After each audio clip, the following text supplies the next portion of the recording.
Welcome back to the Google Ads Lead Gen Show. My name is Michelle Kopp from Level 28 Media. And my name is Dean Hua with Sachi Studio. And in today's show, we're going to be doing a deep dive into landing pages for lead generation. We're going to be uncovering some of our tips and tricks for squeezing as many leads out of your Google Ads campaign as possible by leveraging landing pages. So let's go ahead and get started. Dean, you have your first question here. Yeah, so landing pages, it's really important for us paid search marketers. So my first question, Michelle, is why landing pages? Like what's so important about it in our PPC process? Yeah, so just to break it down, because I get this question a lot, really what landing pages are they're pages that a user will go to after they click on an ad. And typically you could drive them to a home page or a dedicated landing page. And what we're talking about here is in regards to the landing page should be designed to increase the number of conversions, whether it's a phone call, form submission, or a download, or whatever your main goal is. We want to focus the attention of the user to take action on the landing page. So the landing page is going to be specific to the user's search intent. It's going to be specific to the user's ad, and it's going to have more information for the user to then make a decision on whether they want to contact you as a client and learn more about your services. Anything else that you wanted to add to that? No, I think that's a good summary. I would say the reason why a lot of us paid search marketers, the reason why we don't use the homepage of a website is while perhaps aesthetically it may look great, but it doesn't really adhere to typical landing page principles and optimization, which obviously we'll get into with this episode. But I think you did a pretty good summary of that. Let's move on to the next one, which is number one. What are some red flags to a landing page? So the first thing that comes to mind is a landing page that is not aligned with the brand. So sometimes some people, they'll design a landing page that looks completely different from the actual brand. What we want to do is make sure that the landing page has the same look and feel of the website. Of course, the fonts and the imagery and stuff like that should be matching with the website, and then from there having a good landing page flow. So making sure that the landing page flow speaks to the user's pain points and also speaks to whatever the user is searching and clicking on. So if a user is looking for orthodontic services, they better go to an orthodontics landing page. If they're going Mm. to a page around implants, they're going to bounce. They're going to leave really fast and go to the next page on Google. So we really need to make sure that the intent of the user in the ad is matching exactly with the landing page. And so many times have I seen this go wrong. A couple other things when it comes to red flags of landing pages: loading time is too slow. That's a big one. Not mobile friendly. These things seem super obvious, but a lot of times, a lot of advertisers are missing the mark on this. And then not using testimonials or any trust factors. That's also a huge piece. So putting in different testimonials, whether they're video testimonials, written testimonials, those are going to be really important. Anything else that I'm potentially missing? Yeah, so I was definitely going to say slow load times. Ideally, you want to keep your page loading time under 2 seconds. I think three is okay. If you can make improvements, feel free to do so. I think five kind of kills it. So 5 seconds or slower, you definitely want to find a way to work on that. I would say my biggest pet peeve to really bad landing pages is copywriting or really poor copywriting. And the way I would uh, uh, describe this is basically if it's too wordy, if there's too many paragraphs, if it looks like, especially in the age of generative AI, if it looks like they just ask ChatGPT to spit out 5 paragraphs for a landing page, right? Yeah. I'm really into good, concise, punchy copy, and the way I describe punchy copy is basically um, make sure you're writing in bullet points, because nowadays people scan, they don't necessarily read landing pages. People have very short attention spans. I would say also another red flag is form fields. If you're trying to collect a lot of information through your form, ideally you want to have maybe 4 to 5 fields at most. We'll talk more about this down this probably in about another 20 minutes of this episode, but I'm really against forms that are collecting 10, 11 fields. So those are my biggest pet peeves to really poorly designed landing pages. Let me turn a question on you. How long should a landing page be? Because I've seen landing pages where they're like also called squeeze pages, where it's just you go there and it just has a form with the first name, last name, email, phone number, and submit. It doesn't really have any more information. But I've also gone to landing pages where it's like a really long scroll time to all the way get to the bottom. So, what is the sweet spot? How would you answer that? Yeah, so I think those really long form landing pages you're describing, those are typically associated with coaches and consultants or people trying to sell an info product, a very expensive info product like Of courses. course, yeah. So I think that's pretty typical. But outside of that, if you're just doing typical paid search ads for, let's say, a service based business, um, I don't think it needs to be that long. It maybe several scrolls, and that's it. So that's probably how I'd quantify it. How about yourself? So the way that I would break it down, I would break them up into sections. So the first section would be the hero section. So this would be pretty much showing the user that they're in the place that they're supposed to be. So let's say we are an orthodontist. When they get there, it needs to have a picture of the orthodontist or a picture of the orthodontist office, and it needs to say the brand of the name of the company, as well as like where they're servicing, along with the form. And then the next section, this is typically how I would design it. The next session would be something along the lines of like, why choose this orthodontist, with some bullet points, as you mentioned. I don't like writing paragraphs either. And then after that, we could have like a slideshow of like, pictures of within the orthodontist office, or even have a section too of like before and after. So this is actually going to depend on the niche too, because not every niche is going to have like a before and after. But in this case, when you're doing like a cosmetic procedure or some type of thing like this, it would be good to show the results of the work. So that would be really important. And then maybe another section for testimonials. And after that, even a like section for like how to contact us, where our address is, so that the user knows that this is a local business and that they're not too far from it. Is there anything that you typically would add to that, or is that pretty in line with what you would do? No, that's pretty much in line with what I would do. I would probably say I work with a lot of local businesses. I like to have the address actually all the way at the top, Okay. just so the moment the page loads, they can see that this business is Close. either in their near vicinity or it's not. So I like to mess around with that. Generally, I like to have the contact form all the way at the bottom. I do like to have navigate. I know a lot of people say don't have navigation. I like to have on-page navigation where if people click on a button, it would take them to some part of that landing page. So, for example, I may have like an About Us. If they click on About Us, it takes them down to like the About Us section. Or a link for services, click on services, it takes them to services. Yeah. So deep. That way, sometimes it feels like it's not necessarily a landing page, but it feels like a browsing experience. Yeah, so basically it makes it look like it's some type of micro site so that people Yeah. think that they're on something like bigger than just like a one pager. I've done stuff like that. I guess it just depends too on the niche. Typically, I like to put my forms. I know there's so many different ways to position the form, but the worst place is probably like in a really hidden spot. So typically, I will sometimes put a form at the bottom, but usually it'll be like on the top or in some type of lightbox format. So when someone clicks on a button, it will open up the form. So then they'll see what fields they have to fill out. But at the end of the day, there's no real like super like perfect way to design a landing page, or else everyone would be doing that.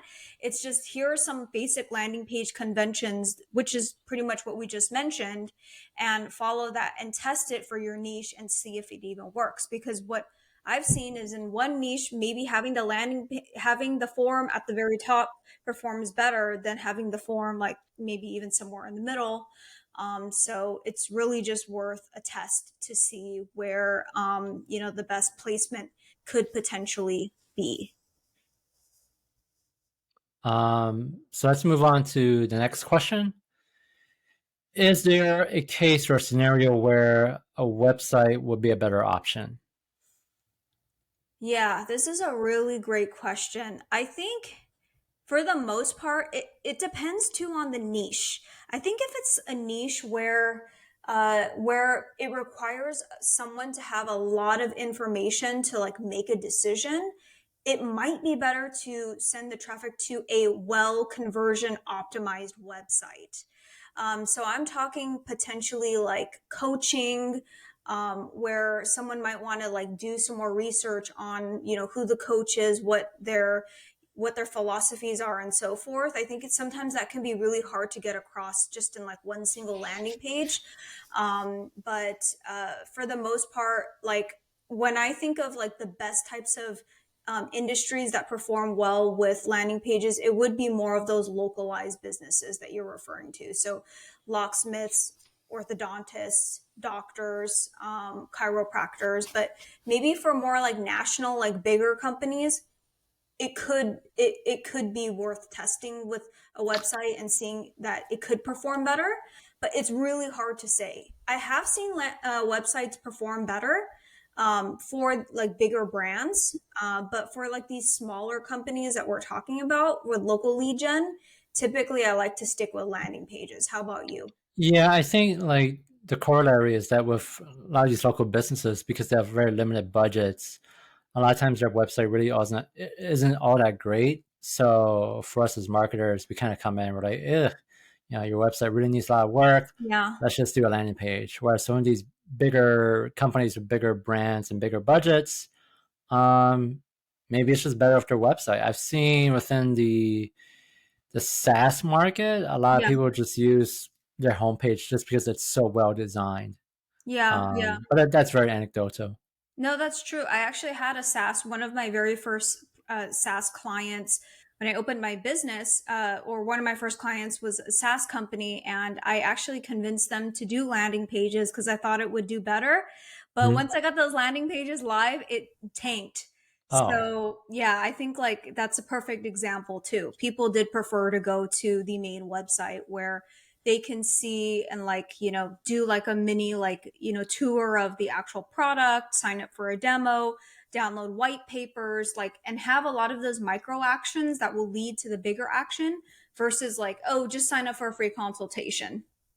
So I think sure. it's worth testing, but I have seen it not work well. Have you seen the landing pages fail before, or typically they So do? I mean, I put a lot of pride in my landing pages, so we don't have too much failure. Um, yeah, I haven't had too many of those scenarios. No. Okay, Yeah. okay. I think it's just worth testing for the most part. I do recommend sending to landing pages, but there are very rare instances where the website could perform better, and that's just a matter of testing. There's no real way to know from the get-go that the website is going to perform better. I have a question for you. Have you ever had pushback when you recommended landing pages to clients, and what do you typically say to that? Every once in a blue moon, I think the pushback is basically cost. Like, why should I pay more for this when I have a website? And I can sit there and explain the technicalities of it, and sometimes they understand. But at the end of the day, I basically just put my foot down and said, you know what, you're hiring me as an expert within my field. Why not trust me and my instincts to go with this landing page? And the reality is that the cost for a landing page, especially for many small businesses, it's really not that much in the grand scheme of things compared to what you can stand to make with a properly well executed paid search campaign. So for me, that's just kind of how I argue it. Like, how about yourself? Oh, I've gotten lots of pushback before, but it's actually not so much about the price. It's more about the design because they are a lot of these clients are very married to like just very attached to their brand and their design. And they want to make sure that we're aligning things with their, their voice and blah, blah, blah. And I have to reassure them that, hey, we're going to use the same look and feel of your website. It's not going to, and in fact it's going to be a subdomain of your website, so but it's not going to actually like be a part of your actual like sitemap or be visible on your website. And then from there I explained to them the benefits, which is what we talked about earlier, which is the page attention ratio and having higher conversion rates. But a lot of times it just comes down to, oh, I love my design of my website. Why do we even need to even put all this effort into designing a landing page when we already have like a really well designed website? And that's just from the client's perspective, that they believe their website is well designed. But the problem is, just because your website is well designed in your perspective doesn't mean that it is conversion friendly. So I'm going to then turn the question on you is, at what point, or let's talk about design versus conversion rate, and at what point does design not really matter? So I have a saying where good enough is good enough, especially when you're trying to launch.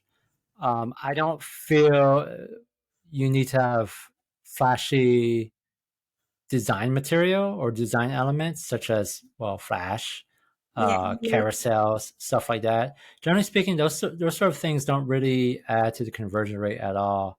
I've had clients sit there and say, well, we have this, WordPress plugin that will implement carousels right onto our landing page, where basically every 2 seconds it flips to a new testimonial. The reality is that most users, they don't have time to click on next to see the next testimonial. They'd rather see everything all at once. Okay. I think as long as the design isn't ugly, and that's a very Subjective. subjective opinion for everyone. I think as long as the design isn't ugly and you adhere to good optimization principles, I think you'd be fine. Yeah, I agree with that. Yeah, no, I've had clients where they're really picky about the landing page, really picky about the images that they provided to me, and they wanted things in a specific order. And then I have to reel them back in and say, hey, wait a minute. Like, putting the pictures in a specific order is not going to lift your conversion rate. What's Yeah. going to lift your conversion rate are these other things here, not necessarily having the images in a specific order. So that's one of the things. It's like sometimes they get so nitpicky because I think sometimes they don't really know what to really focus on. So they're just like, oh, design. That's the only thing that they Yeah. can really I pick agree. at, right? Versus, like if they actually knew about like managing their own if they actually knew about landing pages, then they'd probably give a lot more insight. But then because they don't know much about landing page principles and optimization, it just goes back to, oh, can I please just like change that font to a font like that's just a little bit bigger and make it a little bit brighter, and and then that starts to become a little bit annoying. So then we have to like back things up and also remind the client, hey, we're not web designers, we do conversion rate optimization, but we're going to help you get the page to align with the brand. But in terms of the actual like being nitpicky on the actual design, we have to really like real things in here, and realize that it's not about the fancy colors and color schemes here. It's really about actually making an impact and moving the needle. Totally agree. So in terms of moving the needle, I think the one thing a lot of landing page builders, as well as paid search marketers, have focused on over the years is social proof, because that really helps boost conversions. Do you want to talk about like how you see social proof playing a role within landing pages, and then I'll kind of give my 2 cents about this? Yeah, I think like when it comes to social proof, there's a couple different ways of going about it. So let's say you are like a B2B company and you want to show off the types of brands that you've worked with, you can put the logos, as long as your clients are okay with it, put the logos of the brands that you worked with and say something along the lines of brands who've trusted us, and use, Shell, McDonald's, whatever brands that you have worked with, in a section on its own on the landing page. And also on top of that, there's using testimonials, and there's different types of testimonials. You can use written testimonials. If you do that, I do recommend having a picture, a headshot of the person that wrote it, because that builds trust. But I think something that's even more impactful is having video testimonials. And what I'll say about video testimonials is those are a lot harder to get, but those actually have a lot more weight, because it shows, as long as the end person looks genuine and they really can present themselves in a very professional way, the person leaving the testimonial, then that could be a really big win. How about you? Yeah. So one thing I'll say about video testimonials, I'm really big into it. In fact, I've over the last couple of years, I've kind of developed my own script for getting good video testimonials with my own clients. But the one thing I say about video testimonials is when you embed a video onto the landing page, a lot of people won't necessarily watch it just because they're short on time or they have really short attention spans. But I always say that the people who do watch are the ones that matter the most, because those are people who need maybe a little bit more convincing than the other people. So it does help to have video testimonials on the landing page. I have one client, or had one client, who's a copywriter client of mine, and he would embed 10, 12 video testimonials on his landing page. And I'm like, why are you embedding so many? He says, well, Dean, I know people aren't necessarily going to watch them, but just the appearance of all of these video testimonials kind of lends credibility, which Yeah. actually makes sense. Yeah. Um, Outside of testimonials, I actually like to have a little screenshot if it's a business with Google Business Reviews. I like to have a screenshot that shows how many people reviewed them. Like, it's one thing to have a testimonial, but what if you can have a screenshot that says, oh, 300 people reviewed my business, and most of them are 5-star ratings. I think Mm-hmm. that's really good, right? Mm-hmm. Media mentions, like you said, as seen on NBC or Fox News and so on and so forth. But other expertise as well. Maybe, you've been, the best orthodontist for 3 years running in your local city paper. Mm-hmm. That's great to have. Or you Or won an award. maybe, yeah, or maybe you do a weekly podcast with so and so person, and you can sit there and say, oh, I'm the host of XYZ weekly podcast, where we talk about whatever. So those are other forms of social proof that I think helps to have on your landing page. Yep. Perfect.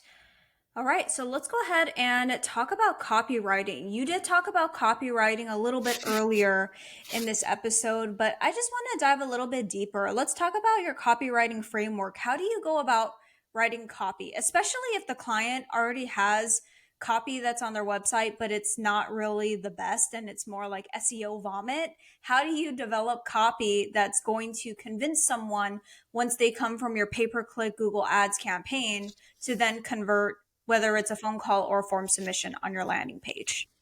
So I think you could probably do like a 1 hour episode on just copywriting principles, which obviously we don't have time for that, but I'll just succinctly overview some of the basic principles to it. Number one, it's got to be punchy, like I said, like list of bullet points.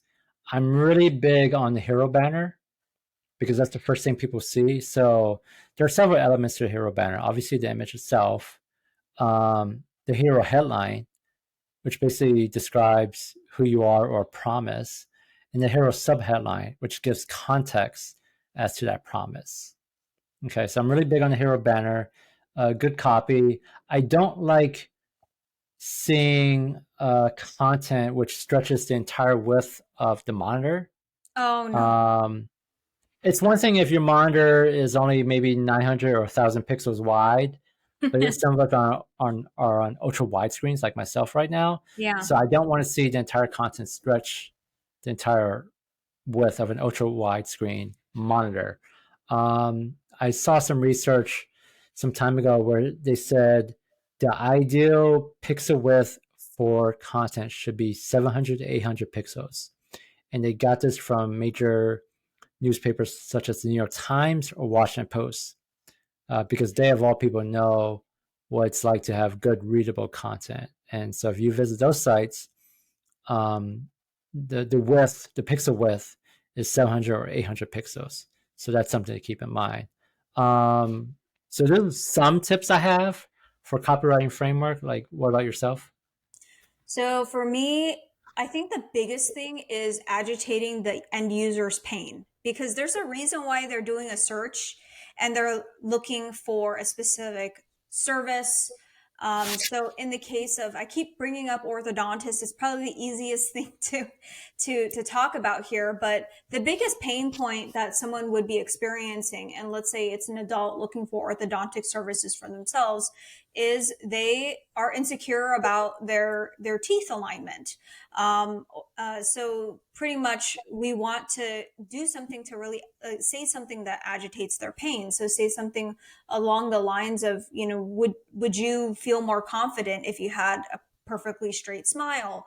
I'm just throwing that out there. Or like imagine a situation where you could smile and not have to, like, want to cover your mouth, or something along the lines of that. And within 9 to 12 months you can have perfectly straight teeth, whether it's using metal braces, aligners, and or Invisalign, something along the lines of that. So I think that that's really key. It's like writing down the pain points of the end user and addressing that on the specific landing page, because then they know that you're actually speaking to them.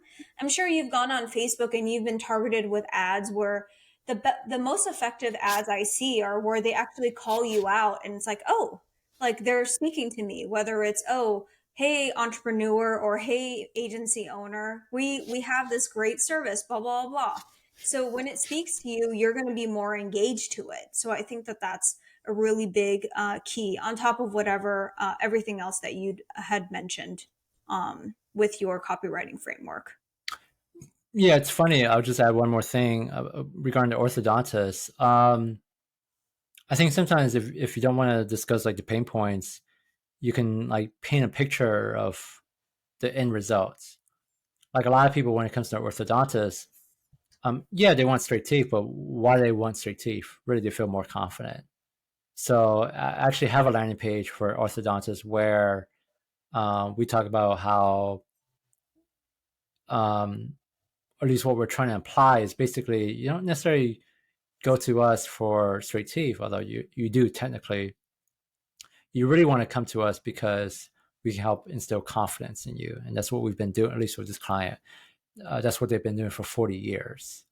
So that's something I would add for that particular client. Just another different way, rather than rather than just discussing pain points. Maybe paint a picture of like a brighter What future. their life would look like. Yeah. Yeah, So like also if we were talking about like a bankruptcy attorney, and you're the end user or the person that is looking for these services, they're dealing with a lot of debt, they're getting sued by creditors, just a really stressful life. We could show them, imagine a life where you're not being harassed by creditors, and you're not having to deal with all these lawsuits, and you have all this financial freedom. So yeah, that's definitely something that I've included as well. yep. So moving along, what do you think is the biggest needle mover to improving conversion rates on a landing page?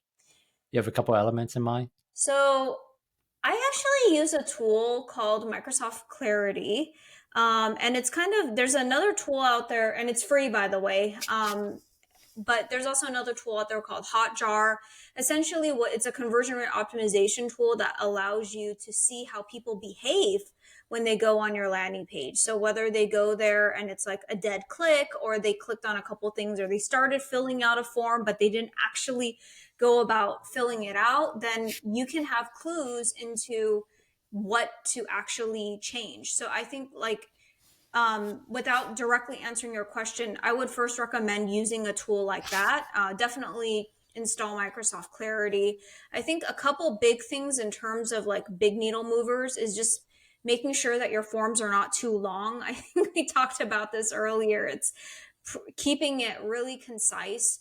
Um, but it's kind of funny because I've actually had some clients that like want long forms on purpose because they use it as a qualifier. So that's also something else that you have to consider, because the shorter the form, you might not necessarily have the best quality, but more quantity. So then there has to be some type of balance on that front. Yeah, I would say like form field is the biggest tug of war between sales and marketing.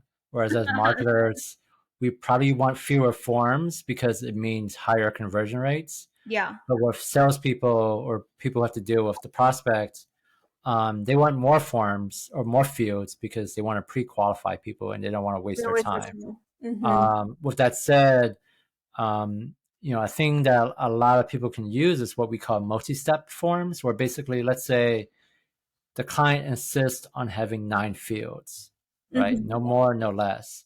So if they insist on having 9 fields, how do you keep the 9 fields but still improve your conversion rates? Which is basically a multi-step form, and the way that works is ideally, in theory, you could break up all 9 questions into sets of 3, right? So on the Mm-hmm. first page or the first page of the form, you have first name, last name, email. So they input that, hit next, and then it takes them to the next 3 sets of fields that they fill out. Hit next again, and then they fill out the last 3, and then they hit submit. So multi-step form, in some case studies I've seen, can actually improve conversion rates if you Mm-hmm. do it right. Yeah. And I've actually seen too where there are some multi-step forms where they won't ask for your first name and last name and email and phone number up front. They'll ask you all the other questions up front and then later collect that information at the end, because I apparently in some industries, not in every industry, but in some industries, it might seem a little bit invasive asking for the Yeah. first name, all that personal information up front. So that's why people don't fill it out. But something that you can test is ask uh pretty much take it like in steps, where it's like the easy steps first and then at the very end ask for their personal information to then contact them. So Yeah, I I've seen that as well. Yeah. mhm, mhm. Um, what about imagery? What role does imagery have in conversion rates, if at all? So imagery is really important. However, using stock photos, I would be very careful about. And of course, it's going to depend on the industry, but I'd see like in like let's say for like the hospice elderly care space, not a lot of these patients want to be have their pictures taken of themselves, right? And it's a very sad industry to be in, and kind of sometimes can be depressing. So a lot of these companies, they'll use stock photos, and everyone's using the same stock photos over and over and over. So then it becomes a situation where when someone's doing research, they're seeing the same stock photos and then they can't differentiate you versus someone else. So I think if you're going to use stock photos, try to use stock photos that are going to be more rare to find and more rare to use. Because you just don't want to like have a situation where you and everyone else in your area are using the same images. So, and then on top of that, when it comes to imagery, is imagery for me, and I'm sure for you too, and for a lot of people, when they're looking at it, really allows us to like paint a picture of a feeling, right? So in the case of an orthodontist, we want to have pictures of people that are smiling with confidence. Like that's the end goal, right? We want them to be smiling with confidence, with a beautiful like straight smile and all that. So I think that that's really key. Any thoughts on that? Yeah, I think the whole thing where every landing page has nothing but stock photos, I think some of that just comes from website designers who, quite frankly, they're website designers, they're not marketers. Because if you're thinking like a marketer, you probably understand that real photos really does help, not just from a conversion rate standpoint, but it helps to humanize your business. Mm-hmm. I've always said with me, because I work with a lot of service-based businesses, Mm-hmm. people don't just buy your service, they're really buying you, right? Because if you're using the example of an orthodontist, there are multiple orthodontists within your local city. So they don't necessarily have to go to you, but they're probably going to you because half of it is maybe they're buying into you and your business and how you represent yourself. Maybe this orthodontist represents a certain age demographic, or they're a woman, and the prospect is a woman, so they prefer to deal with other women. They don't want to deal with another man or whatnot. So I highly recommend having real photos of your business. And if you have to sit there and invest into hiring uh, a commercial photographer, Yeah, brand feel free to photography. do so. Hmm. Or if you don't have the budget, I mean, it's 2023. We all have smartphones that we can use um, to just take really good photos. They don't necessarily have to be um, sometimes ideally you want to have a commercial photographer, but if you can't afford it, by all means use your smartphone and a tripod and take some photos of yourself in the business. Yeah, absolutely. Absolutely. I fully agree. I know it can be pricey to hire a brand photographer, but it's totally worth it because these are all images that portray you and your brand. And it also allows a end customer to pretty much like understand and feel like what it's like to work with you. Just with, with when there's images of you in your office, you doing your work, you and your team, then they have a really good feeling of the types of people that they'd be working with. Yep, totally agree. Moving on, so we already talked about form fields. Uh, how do you feel about the grunt test? All right. So with this grunt test, so basically, for anyone out there who's not familiar with the grunt test, it's a test that Donald Miller of the Story brand that he's something that he came up with, and essentially what it is it's pretty much giving your website or your landing page to someone that's not in your field, some maybe a friend that doesn't really know much about, I guess. I mean, if they're your friend, they might already know about your business, but just finding maybe even strangers, having the website or landing page on your phone and letting them look at the landing page or website on your phone for maybe a good 10 seconds.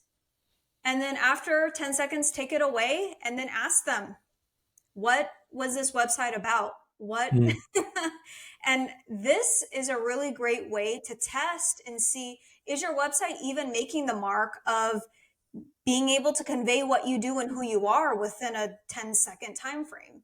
I would actually argue to take, not even use 10 seconds, maybe even 8 seconds or less.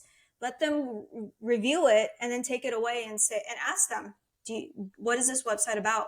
What's the offer? yeah.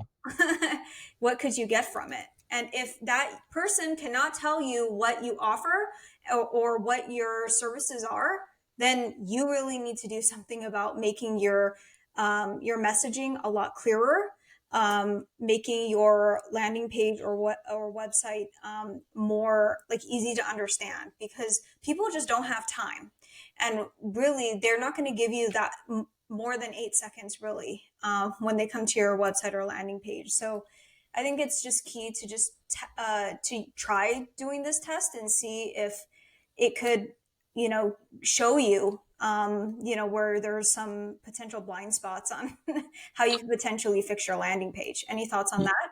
Yeah, it's interesting. I don't think I've read his book, The Story Brand. I don't recall him mentioning the grunt test. Maybe I skipped past it, but I think that's a pretty good test to use because I think if you limit it to just 8 seconds, really, I think a lot of people spend those first 8 seconds just reading like the hero section and trying to decipher like what this business is about and if it matches my needs. So I totally Mhm. agree with what you just said. It's pretty insightful. Yeah, absolutely. There was one last thing that I wanted to talk about, actually going back to a big needle mover to improve your conversion rate.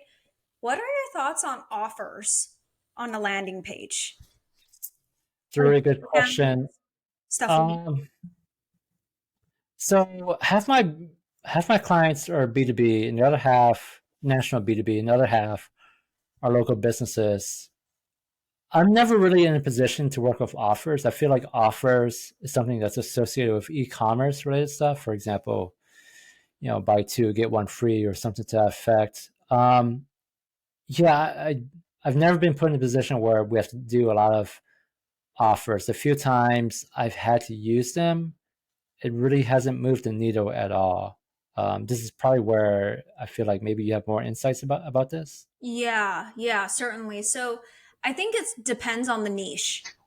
So in the medical industry, not so much because you don't really see doctors unless they're like med spas, having lots of specials to like bring people in for, lip injections and so forth. But like we're talking about like medical doctors.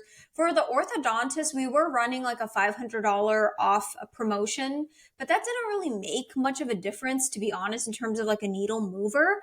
I think unless these people are paying out of pocket, but most of the time they're using insurance, so it doesn't really like make much of a difference for them.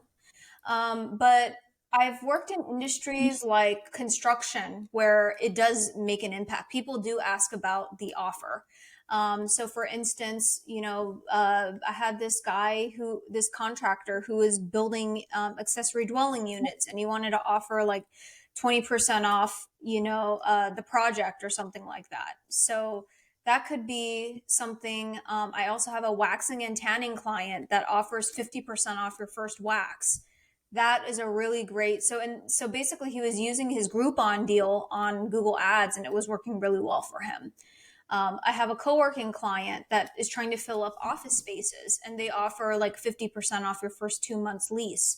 So, and Hmm. that works well. So I do think it depends on the niche. I don't think it works as well in medical besides med spa.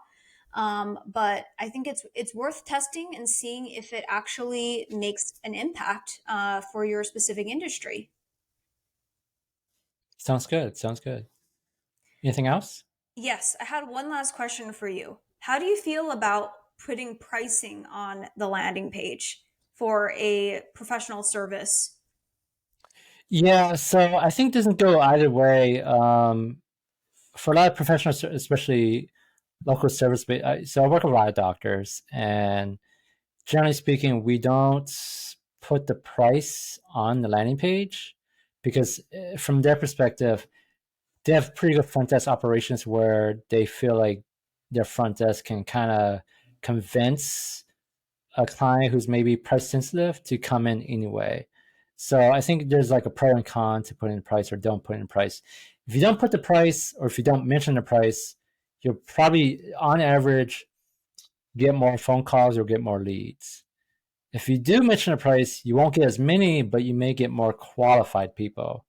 So as cliche as it sounds, it's a balance between the two of them.